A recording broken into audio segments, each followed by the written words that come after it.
네, 고정들이 너무나 많으십니다. 필요 쪽에 말씀을 드리고 있는데, 지난번에 말씀드릴 때 돌출과 함몰 부분을 이렇게 그림으로, 현미경으로 확인하신 거죠. 원자들이 이제 어떤 반복 응력을 받으면, 반복받으면, 힘을 받으면, 이게 원자들이 밀립니다. 공간들이 많기 때문에. 그래서 원자들이 이제 올라오는데, 보시면 산소와 수증기라는 영향이 있는데, 환경 영향을 보시면, 초기 대기 중에 산소와 화합해가지고 산화막이 생성된다는 거죠. 표면에 항상 산화막이 생성되고, 그때 힘을 받으면 미끄러지면서 이제 약간 이렇게 단차가 생기게 됩니다. 인장화종 받으면요, 신선 원자면이 생성되고, 이걸 신선 원자, 새로운 면이잖아요. 생성되고, 이 현미경 원자 단위니까 현미경으로 이제 봐야 되는 그런 단위죠. 너무 작습니다. 다시 순간적 산화막이 생성된다는 거죠. 이렇게 순간적으로요. 그럼 압축화종 받으면요, 인장 압축이 반복이니까요. 피로는 반복이니까요.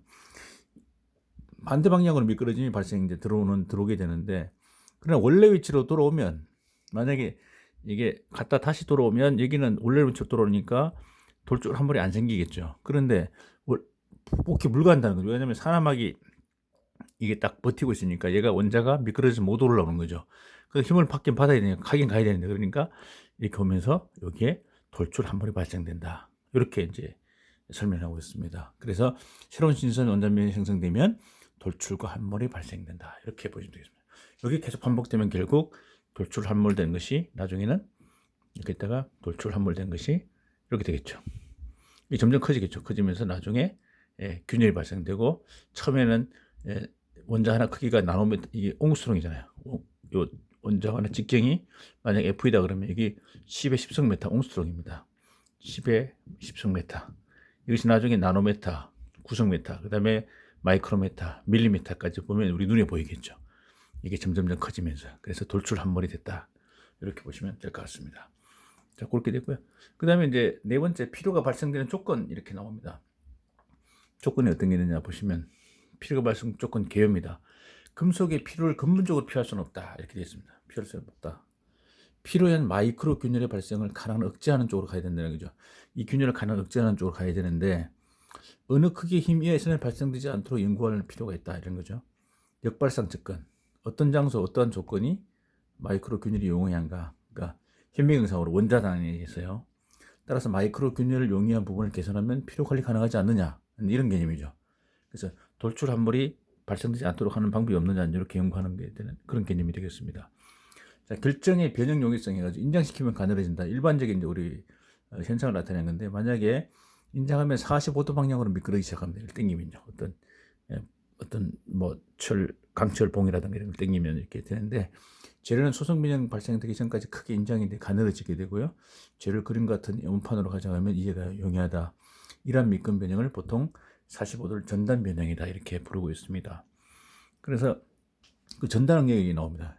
결정의 변형 용이성 해야 전단 응력인데, 자, 가위로 절단하듯이 이제 전단한다, 그런 의미로 보시면 되는데, 자, 비틀림 받는 이런 전단 응력이 있다. 자, 보시면 45도일 때 가장 미끄러지기 쉽다는 거죠. 45도 각도일 때 가장 미끄러지기 쉽습니다. 전단 응력이 45도 가장 더 잘 미끄러집니다. 그래서 전단, 가위로 자른다는 의미고, 축을 비틀 때도 발생되고요. 상면 하면에 힘의 역방향이 발생되고, 전단 응력이 중심축은 0이 되고요. 전단 응력은 인장에서도 발생됩니다. 우측 A에서 보시면 인장 방향에 대해서 A가 좌우 변 작용 능력이 작고요. 예각이 45도 작을 때 따라서 미끄럼이 난이하고, 상하변의 미끄럼 거리가 길어 저항이 커진다.